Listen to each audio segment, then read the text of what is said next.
انشاءاللہ ہم سورہ شعراء کی آیت نمبر 123 سے لے کر 128 تک کا ترجمہ تفسیر پڑھنے سننے کی سعادت حاصل کریں گے۔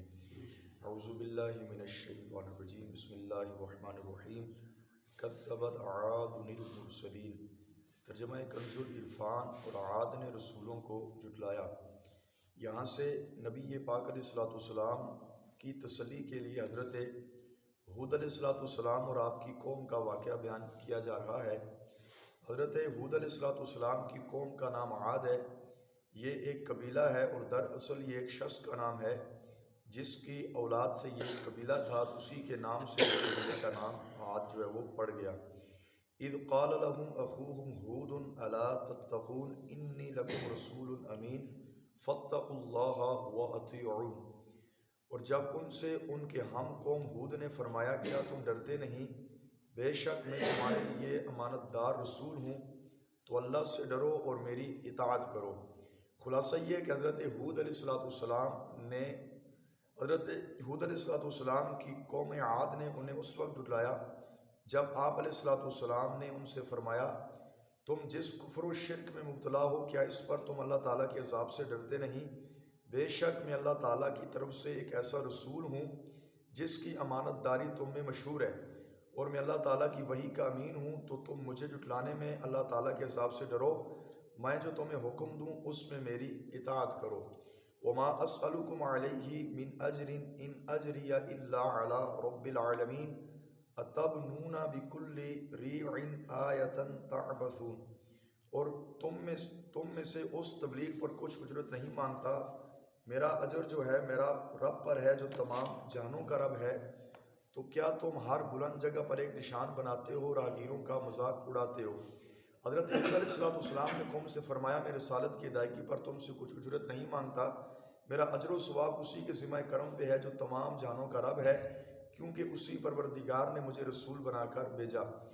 آپ کی قوم کا ایک عمل یہ تھا کہ انہوں نے سر راہ بلند عمارتیں بنائی تھیں، وہاں بیٹھ کر راہ چلنے والوں کو پریشان کرتے، راستے میں آتے جاتے لوگوں کا مذاق اڑاتے۔ ان کی اسی عمل کا ذکر کرتے ہوئے حضرت ہود علیہ السلام نے فرمایا، کیا تم راہگیروں کا مذاق اڑانے کے لیے ہر بلند جگہ پر نشان بناتے ہو تاکہ اس پر چڑھ کر گزرنے والوں سے مذاق مسخری کرو؟ حضرت ہود علیہ السلام کی قوم کی اس روش کا نظارہ آج ہمارے معاشرے میں بھی باکثرت جو ہے وہ دیکھا جا سکتا ہے۔ جیسے چرواہوں پاگلوں میں کھڑے ہو کر وہاں سے گزرنے والوں جیسے چرواہوں یا گلیوں میں کھڑے ہو کر وہاں سے گزرنے والوں کو جو ہے وہ تنگ کرنا، کسی معذور شخص کو آتا دیکھ کر اس کا مذاق اڑانا، اسی طرح راستے سے گزرنے والی خواتین پر آوازیں کسنا، راہ چلتی عورتوں سے ٹکرانا، کوئی راستہ معلوم کرے تو اسے غلط راستہ بتا دینا، راستے میں کوڑا کرکٹ وغیرہ پھینک دینا، گلیوں میں گندا پانی چھوڑ دینا، گلیوں میں کھدائی کر کے کئی جگہ تک دوبارہ اس جگہ کو نہ بنانا، اس طرح راستوں میں غیر قانونی تعمیرات کرنا، گلی محلوں میں کرکٹ یا کوئی اور کھیل کھیلنا اور غلط جگہ گاڑی پارک کر دینا وغیرہ۔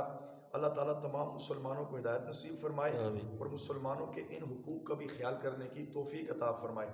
راستوں میں بیٹھنے سے متعلق حدیث پاک میں ہے، نبی پاک علیہ السلام نے فرمایا، راستوں میں بیٹھنے سے بچو۔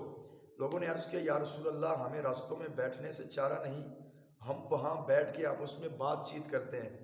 فرمایا، جب تم نہیں مانتے اور بیٹھنا ہی چاہتے ہو تو راستے کا حق ادا کرو۔